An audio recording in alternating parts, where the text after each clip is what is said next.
Climate change to me is like a global warming, and it's driven by human emissions. And the whole industrial process, like every industry, does its share of contributing. But we as humans also contribute to climate change directly.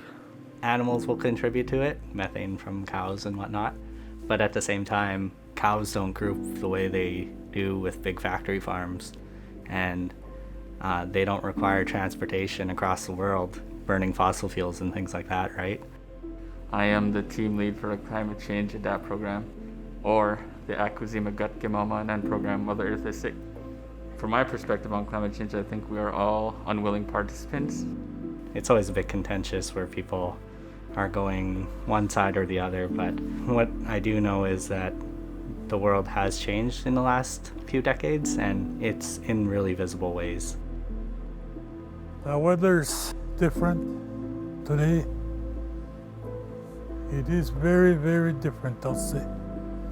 Even the water's different. There's all this algae in the water now. I grew up there. My dad put a net out, and the water was just clear. You could see the net and the fish. But now you don't see that. I'm from White Dog. The weather changes every year. I've noticed that the water has been getting lower. I noticed that we barely have any animals here now, like such as deer. And barely any fish in the water.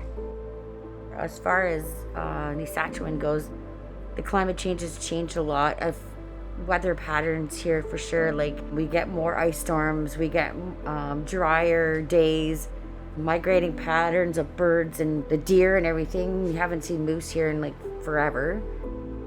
Like now we have to travel maybe 5 hours just to go moose hunting in the fall just because of the migrating, because our area where my community is, it's getting polluted and like the moose aren't there. They migrated elsewhere, and I just find that the way like that I know of living is being affected. I can't do the things I used to do. It throws the season off a lot for everybody, including us as Anishinaabe people, because we rely on the season for harvesting and planting certain stuff that we need to survive. My mom, she just turned 78, and she still tries to harvest her own medicines.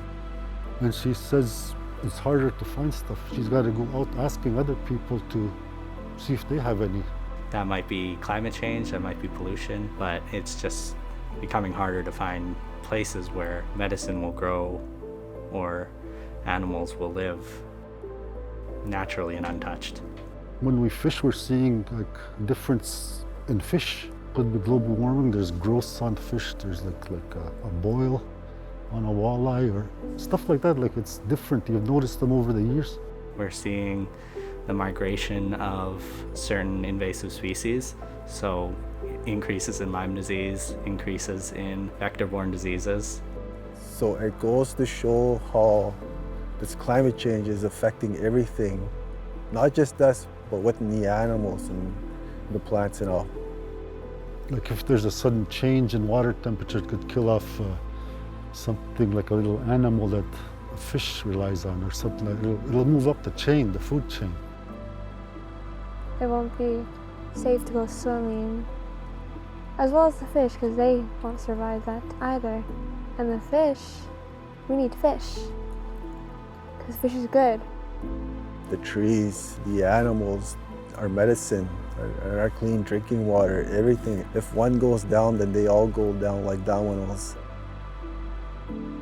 A lot of communities rely heavily on, these narrow roads. I think that they are more susceptible to, I'd say, washouts.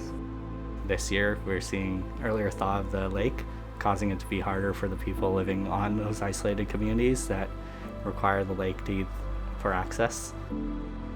The winter road is called, they need that to bring supplies in or medical things or for frontline workers that come through. climate change kind of affects like everything pretty much. Oh, there's lots that needs to be done. Because we're leaving a legacy for our grandchildren, eh? I think about my kids, grandkids.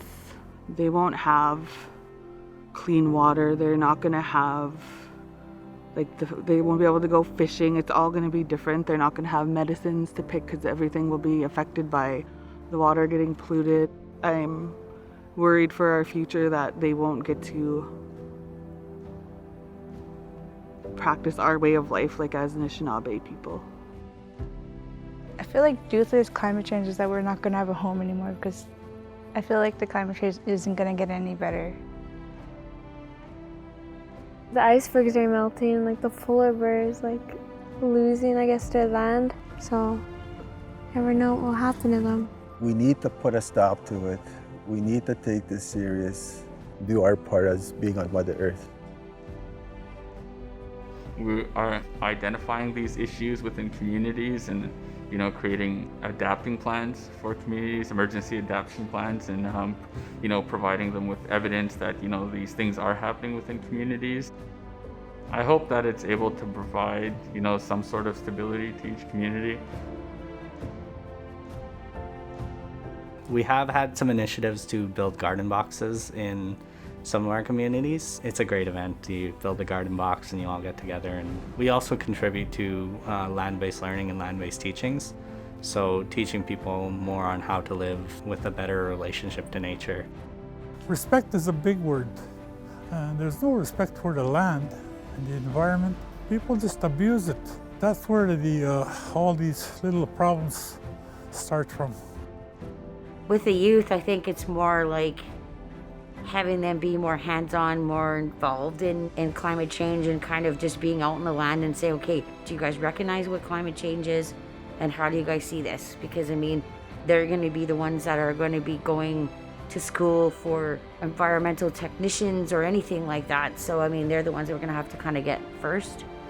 Humans have to find different means. We've got to find a cleaner way of living. So what you really need to do is change the way that you interact with the world itself. Individually, it doesn't feel like it does a lot, but I think if everybody started having those habit changes and we started educating people on how to do it, then I think we can make a big change.